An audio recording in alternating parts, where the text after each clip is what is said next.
Hi there, Jeff here from the Wetsuit Centre, talking to you today through buying your first wetsuit. It's a bit of an advice video we've made for people that are new to the wetsuit market and need a bit of help with all the terminology and jargon and what they should be looking for. Just a real quick overview basically, just to give you an indication of what you should be looking for.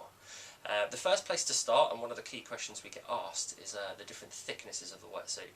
Basically the numbers mean the thickness of the neoprene. So you've got 5'3", 3'2", 2'1", 4'3", and basically it means the thickness of neoprene. Usually the thicker part is say the 5mm lower part of the body and the 3mm on the upper body. Okay, and those different thicknesses are going to be for different times of year. Obviously the thinner the suit, the more appropriate it is going to be for the summer months. And then for the thicker the suit, something like a 5'4" or even a 6'4" is going to be for the core winter months. So basically, if you're looking for a winter suit, you're going to be looking at the 5'3" territory, or 3'2" for summer, or if you really feel the cold, you might look at a 5'3". So that's basically the different thicknesses of the suit. And something else you should be looking for in a suit, or might be wondering what you get for your money basically, why a suit costs a lot more than another suit, what are the actual differences in the wetsuit, and is it going to keep you a lot warmer? One sort of key piece of terminology we use, and is on quite a lot of our descriptions, is what we call an entry-level wetsuit. And basically what an entry-level wetsuit means, it's the kind of the cheaper end of the company's wetsuit range. And basically it comes down to technical features. The more money that you spend, the more higher quality neoprene you get running through the suit, and the more key technical features you get on the suit, which are going to give it more flexibility and warmth. So that's kind of the difference. Having said that, the entry-level suits that we offer now, these days, are still really good and are still going to give you a lot for your money and are still going to keep you very warm in the winter months. Probably the best thing to run through with you is some of the sort of key technical features that you should be looking for a wetsuit, whether you're using it for surfing, windsurfing or anything like that basically. Some of the key technical features would be the style of seam that you get. So what you'll see in a lot of the titles of the products that we offer is the different style of seams. And you've got something which is called flat lock on one hand, and then GBS or glued and blind stitched on the other hand. And basically what that means is a flat lock stitching is essentially just where two pieces of neoprene are butted up together and then sewn flat basically. It makes it very robust, but the punch holes on that piece of seam, go the whole way through the suit, so it's not what we call a sealed wetsuit. It basically will let water in through the seams. The seams are what we call breathable, which means that water gets in through the seams and will obviously touch your skin. We don't stock any winter suits with a flat lock seam. The reason being is they're not effective at keeping you warm. We keep them in a summer suit where the water's warmer, because at the end of the day, middle of summer, it's not going to be too much of a problem, and that is the sort of lower end of the summer suit market. The other seams that we offer are the seams as GBS, which is glued and blind stitch seams, which is what you really want to be looking for if you're looking for a winter wetsuit. A GBS seam I can demonstrate for you here, and basically what that is, glued and blind stitched, the way the technology actually works, the two pieces of neoprene are butted up together, and then they are basically sewn on one side, but not the whole way through, and that's where the blind part comes in. Blind stitch, so it's only halfway through, and on the other side it's then glued.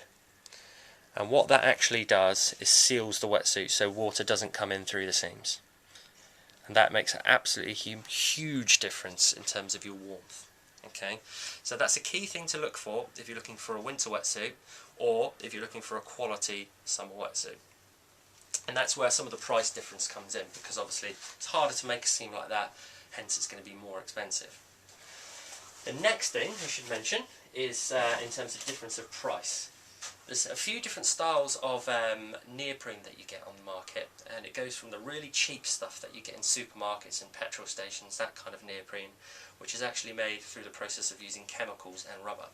It makes the neoprene very, very stiff and abrasive, and so it's something to be wary of with the cheap wetsuits, because it can cause rashes, it can cause sort of cuts and abrasions on your skin, which is especially bad if you're buying the wetsuit for a child. Again, we don't really stock any wetsuits like that. We have the neoprene that we use is quality gas-blown neoprene, which is a lot softer, less abrasive on the skin, and essentially a lot higher quality and more comfortable, which is a real key thing if you're buying a wetsuit for either yourself or for a child. And so all of the wetsuits basically, at an entry level, will have a mixture of neoprene basically, and this is a real key difference between a cheaper suit and a more expensive suit.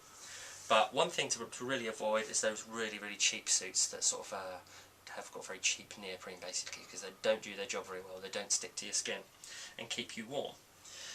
Basically the types of neoprene you've got here on an entry-level O'Neill wetsuit as an example is standard, what they call standard neoprene in the lower part of the body, which is still very flexible. It's got a lot of give, it's still very soft, but it's not as high quality as the neoprene they use in the upper body.